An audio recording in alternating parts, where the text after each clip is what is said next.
Hello, we're going to start by giving you an overview of week 5 uh, and the learning objectives for this week.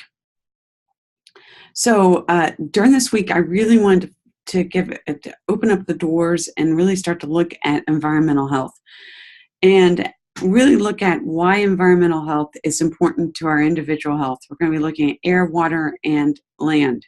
By the end of the week, I want you to know who and how the environmental health issues are regulated.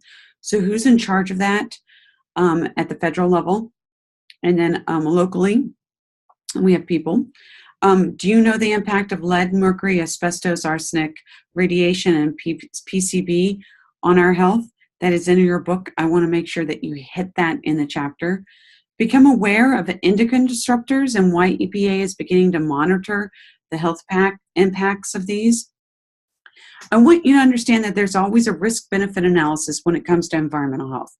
Do we bring things all the way down to zero so that we can eliminate any cancer risk at all? But the problem is that begins to cost money. And we go back and forth between the risk and the benefit. I want you to hit and start reading chapter 22, Clean Water. You should definitely hit that chapter 2. So chapter 20 and 22 this week. And in 22, I want you to know the difference between the Clean Water Act and the Safe Drinking Water Act. And so it says, I'm going to fix that to say Safe Drinking Water Act 2. So there's a difference between those two, and we're going to hit those. And then I also want to understand, make sure that you understand our water sources and how we keep them clean. This week, we have a field trip to the Kern County Waste Management on Monday. And so that last point, understanding how we keep our water sources clean. If you come to that field trip, you'll get to see a waste management plant. So this is different than a water treatment plant. This is a wastewater treatment plant. And so in other words, they're pulling out the waste. So those are the learning objectives for this week. So first things first, we go on to hit next here. And you should download the PowerPoint, which I'm doing right now,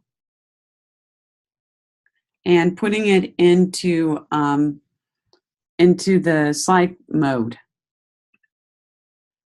Let's see here, taking a little while. There it goes.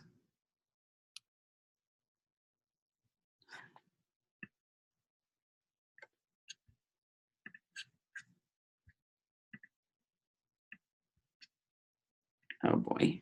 So I'm going to go ahead and pull off. It's taking a while because I'm on my computer. I'm going to pull this off to the side. I don't want to take any more time. So let's see here.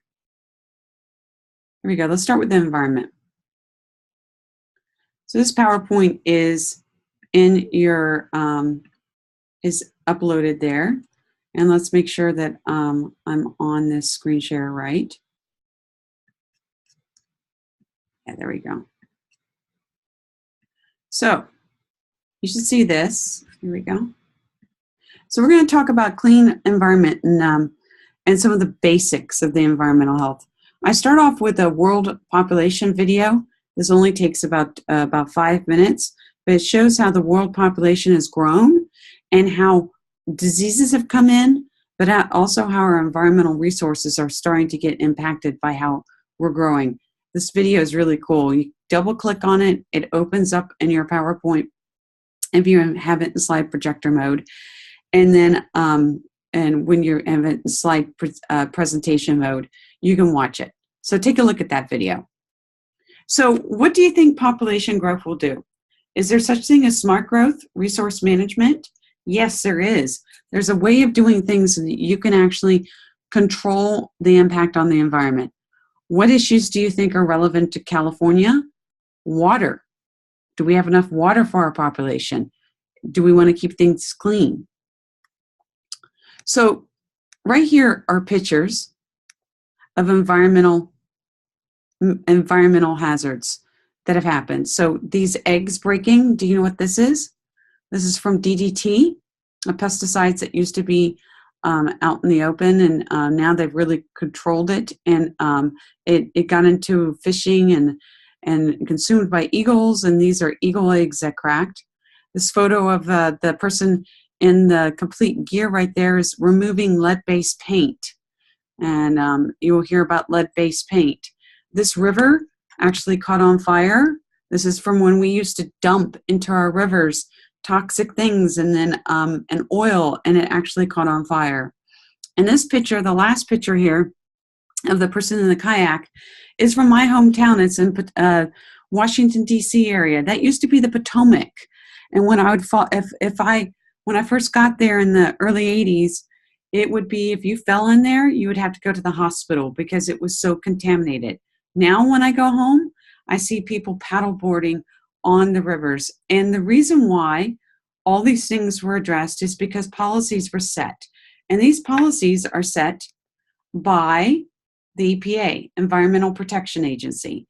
Now, it probably drives some people crazy. You'll hear people saying, oh, the EPA, they're fining me, or they're controlling this or that. But these regulations are put in place to help keep the environment clean so that we don't go back to this, that we understand how things are impacting our health. And, you know, one of the most impacted, the largest polluter is agriculture. And constantly we have this kind of pull back and forth between agriculture and EPA because of the pesticides and the materials that are being put into on plants that then hit the soil, and the soil, then it seeps down into our aquifers and into our water supply. So we constantly have to be regulating that. And so the big federal agency that does that is EPA. So I want you, and part of your assignment this week, no discussion, just assignment, is I want you to look at radiation, mercury, lead, arsenic, asbestos, and I want you to look at the pesticides, PCB specifically, in your book. And I gave you an actual number. I think it's page 324. I want you to, actually, it starts on page 317. And I want you to make sure that you read that. And in your assignment, I'm going to ask you to pick 2 of these and describe them. Okay? So I'm going to hit on them really briefly. And this is you individually doing things now as opposed to a group. You have to think, what is the prevalence? Like, how common is this? What are the existing cases of environmental hazards for this element? What dosage makes it dangerous? So one of the big things you need to know about dosage is it's how much exposure someone is having. And one of the big things is that a person who is a child who's pregnant is more at risk than someone who is older, okay? So that's something to keep in mind. And how safe is safe? Some of the things that you're going to be reading about are safe at no exposure. For example, like lead. Lead should not have any exposure. But we are constantly getting exposure to radiation, you know, with the sun. So we're going to hit each one of these really quick. And make sure you read about it. So radiation is, we get that from ultraviolet light, but at high doses of that will cause skin cancer. Radon gas is something that's naturally out in the world, and it's naturally radioactive. And so read about radon gas and how it's in our system, out in the environment. It's on page 317. And then, of course, X-rays. We're used to seeing about X-rays, but we need to limit our exposure to radiation. And then you'll read about nuclear bombs or fallouts. These are another source of radiation. Mercury. Mercury is something that's really prevalent in fish. And read about mercury. This is on page 318. And you will see that mercury is something that you do not have to have high exposures to, but it's very common to be found in fish. Remember when it used to be in thermometers? Anyone old enough for that? It's like this little silvery thing. So we've removed mercury a lot from our environment, but it still shows up in fish, and it still is something that comes out as far as air pollution and water pollution. So check that out. Lead. Lead is very interesting. Lead is probably one of the most detrimental neurological elements out there. We took it out of all our drinking water. We took it out of because lead pipes. Tried to remove it from there. Air. It's used to come in our air. We removed it from the gasoline. Remember how gas used to be leaded? Now it's unleaded. We removed it from paint. Paint used to have it before 1977, but be forewarned that there are people who are removing paint and stripping paint now that is, that their house was painted before 1977, and they're kicking up lead-based paint. So I want you to read about lead, and it's something you really need to be aware of. That's page 319. And you'll read also that water, we even had a recent happening in Michigan where it got into the water. So lead can get into water too. So read about lead. Arsenic is very common, and in a sense that it's common in the element. In the elements, it's something that's in nature, but it also can be a poison if there's too much of it. And one of the things is that people always have to be very cognizant if they have private wells. So they have to make sure that they do not have arsenic just coming into their water system.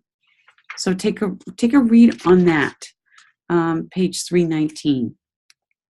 And then asbestos. You probably heard of asbestos. This is something, again, that's naturally in the environment, but that's used in insulation, still in roofing, gaskets, brake linings.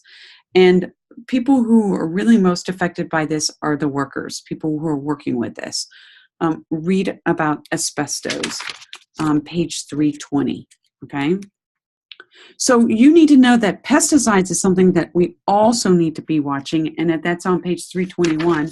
And you'll see that PCBs are something that is still very, very prevalent in our community and used in a lot of different elements, from plastics to different things out there. And one of the things is they had to really take it back. So this example here that you're looking at is DDT. This was a pesticide that got into the water, then got into zooplankton, then to small fish, to large fish, and then it was consumed by prey. So DDT was pulled back. I was talking about PCBs. PCBs is similar in the sense that we are using it, it gets out into the environment, and we have to pull it back because it causes problems both in humans and in animals. I don't hit on this in detail in the book. It doesn't go into details in this book, but I want you to be familiar with endocrine disruptors and what are some concerns. And in there, I put a video in there that you should watch. So endocrine disruptors are things that disrupt the natural flow of our hormones, because hormones are chemical. So some of these things that I've mentioned, like DDT and PCB and other things, can actually come into our systems and disrupt our endocrine system. So please take a look at the endocrine disruptor video that I posted in there and watch it. It's like 30 minutes, but watch it and get your head wrapped around how things in the environment can actually disrupt our system, okay?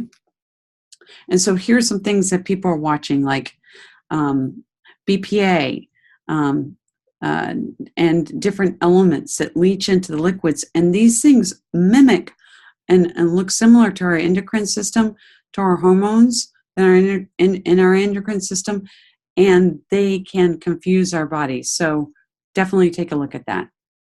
One of the biggest people that are really exposed to all these different chemicals and carcinogenic things are occupational workers. So I want you to be familiar with how people could be exposed to different things chemically. And if you're really interested, you could take a look at this website and you can see every single chemical that's listed out there and the hazards that are associated with that chemical. So you can see that people are constantly monitoring this. The other big caveat that you need to be aware of is that factory farms, like animals, where we're using a lot of and have big sources of animals, and using different crops and different things, that we are also putting a lot of different things out into the environment, as far as feces and manures and things like that can also impact our environment. So factory farms, the idea of a lot of animals together, the large waste, the air pollution, and the impact it has on our environment. Okay. I put an argument on the other side too about the fact that factory farms are also seen as being beneficial. So you can see both sides. So, I mentioned some things today about the environment, and we're going to be discussing the environment over the next few weeks. So you're not going to turn to anyone next to you, but I'm curious to know what your biggest concern is. Is it air, water, pesticides? When you're writing in your assignment, go ahead and tell me what your biggest concerns are. Okay? So that's just kind of an overview with the references back to the chapter so that you can read. And I also wanted to point out that these are different hazards in our community. So know that environmental health scientists and specialists are the people that go out and test the water and are constantly working at the environmental health department. So at the public health department, they have an environmental health section. And environmental health scientists and specialists are those people who are constantly working out there. And they have usually a bachelor's degree, and they start at 67,000. They go all the way up to about 100,000. So this is something to be thinking about if you're interested in public health. So these are them in hazmat suits and the different chemicals and how they have different numbering sequences, and it tells you how explosive and how reactive they are. So with that, you can see that was chapter 20. And there we go. I have my chapter up now. Go back to modules. And now I'm going to hit on water. And what I really want you to know for water is that I want you to know the difference between this two things. I want you to know the difference between the Safe Drinking Water Act and the Clean Water Act. So that is on page 350 and 321. So I'm going to go ahead and open up this PowerPoint and show you the PowerPoint. Let's give it a moment to open up. And it will eventually open up. I'm streaming right now too, so that's probably the big reason why it's taking a long time. I'm going to go ahead and bring that down. And I'm going to bring up water. And here we go for water. There we go. Good. See, there it is.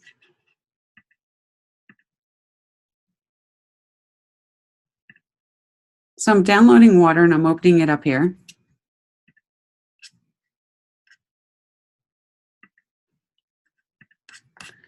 And yeah. So when I'm just going to go ahead and look at this, I have it open here. So when you open it up in yours, if you could download it, one of the things I'm going to ask you to do in your assignment is I'm going to ask you to actually look at your water quality report. And so I've given you a link where you can pull up your water quality report.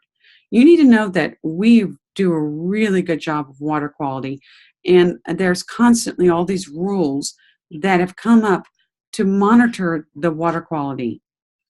So, but first I want to ask you, do you know where you get your water from? Do you know if you get it, where you get it from? And so I'm going to tell you that you get it from a few places. We're here down here in this area. We get it from both the SATE system, so the aqueduct, you've heard of that, right? The big cement water system that is moving water from the north down to the south. And then we also get it from our water source from Mount Whitney. And Mount Whitney is another water source coming in. Do you know what an aquifer is? An aquifer is where all the water naturally stores below the table line. See the water table? And so some people actually will pump up their water and then they will have water from a well. So water from a well is not regulated. Okay, so it's not regulated, and it's up for people to constantly test their water to make sure it is safe. So again, this is our water table, and so the water's constantly moving through there. And so I wanted to show you that during our drought, we have pumped way down into our aquifer to get water because the water table keeps dropping. And you can see that if you pump up here, someone down here will not get water. So you will hear cases of people running out of water because people are pumping down the water table. Does that make sense? They're pumping all this water out, and whole communities could be left without water. So look at the red zone here. These are people that are without water, and it becomes a problem. So I put some case studies here for you to check out if you want to click on it. Remember when Porterville lost their water and they had to get their water shipped in? Lockwood Valley at one point had to repump their water. So water is a big resource. Another thing that comes out of water sources and something for you to think about are water-related diseases and contaminants in the public water system. So this is different than a well. A well people pump out and they get their water from a well that comes from an aquifer. Public water system is different. That is where we actually treat the water. And I want to tell you that the cases, if you click on these cases, there are not many cases of water diseases in our water because we keep our water pretty clean. Okay? So water-related diseases are not plentiful. But water pollution is. And so these are some of the incidences that have occurred. So remember that on my other PowerPoint, I showed a river catching on fire. That happened in Ohio. So water pollution is something that is very prevalent. And so what happened was federal legislation, as in the Environmental Protection Agency, established two very important acts. The first one's called Clean Water Act, and the second one's called Safe Drinking Water Act. And I'm going to go over the differences between these two. The Clean Water Act is really about lakes and rivers being fishable and swimmable. And it's also making sure that our point source pollution, that we don't dump in those rivers. Because what happens is if we dump directly into those rivers go into our water supply that we then drink, okay? But we need to make sure that our sources of water are clean, and that's called the Clean Water Act. Non-point source pollution is when it gets in directly into our water, like through agriculture runoff, urban runoff, and air pollution deposits happening by rain. The Safe Drinking Water Act is different in that it really looks at making sure that the actual water that you're drinking coming out of the tap is safe. So what it does is it actually comes up with 87 contaminants. So if you that need to be identified and constantly tested. So page 253 goes over that. And so in the very beginning of this lecture, I showed you the reports that each water district has to produce. Those reports are because of the Safe Drinking Water Act. Okay, so look at those. Look at your report. You have a right to know about the contaminants and their health effects, and that's because of the Safe Drinking Water Act. Okay. You also need to know, I want to make sure that you know, page 354, how our water is treated and cleaned. So we're constantly looking at disinfecting with chlorine, and then sometimes we will put fluoride in there. So on page 354, took a picture and put it in there of the table that I'd like you to look at. And so here we are and I'm looking at the river right now. We're pulling it to a well, and that water treatment plant is it's blown up. That big arrow pointing off to the left is showing you how they add chlorine into it, how they settle it, how they put it into a sand filter, and then they put chlorine, well, they put aluminum, and they settle things out, and then they put chlorine in again, and they put fluoride, and then it goes out to us.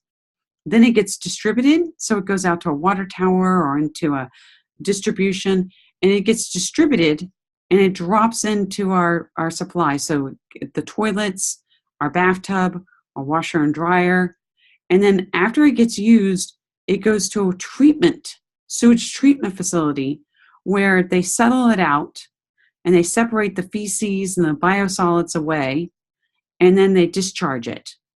Okay? But when they discharge it, they're obviously not discharging it with feces and biosolids. Those biosolids and feces get trucked off to another place and put in another place. So I wanted to tell you that I'm going to go ahead and put the article in there, because we actually get the biosolids, human feces from LA County, which are shipped over to Kern County, and then we put them on our, they're put on agricultural agricultural farms. So if you look on page 351, it describes what biosolids are. So if you want to read about biosolids, because when they're separating it in the sewage treatment plant, they separate the feces and the humans, and those get carted off somewhere else, and then the water gets discharged back into our water flow. Okay, so read about biosolids on page 351. So do you know how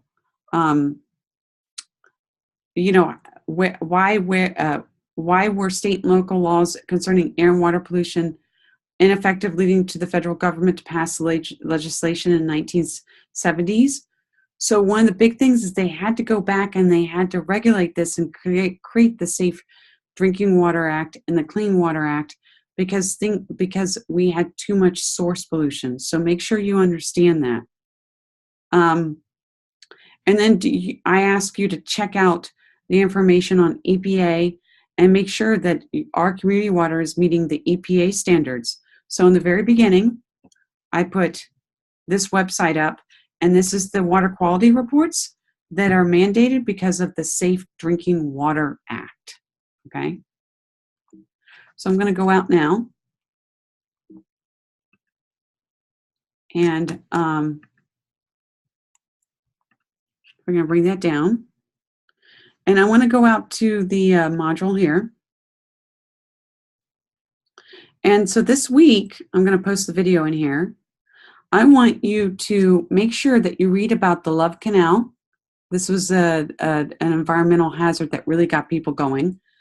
Watch the endocrine disruptors, because then you'll really understand why we care about what elements are coming into our water supply and on our food. Then, obviously, you're going to, these two PowerPoints you just saw, make sure you go through them again. Read about lead in water in Michigan. Look at the CDC water treatment and wastewater treatment so you get your heads wrapped around it. And then I'm going to go ahead and put the article about the biosolids, about LA County and how we lost the battle with LA County to to block them from bringing trucks and trucks of biosolids into Kern County. So take a look at that.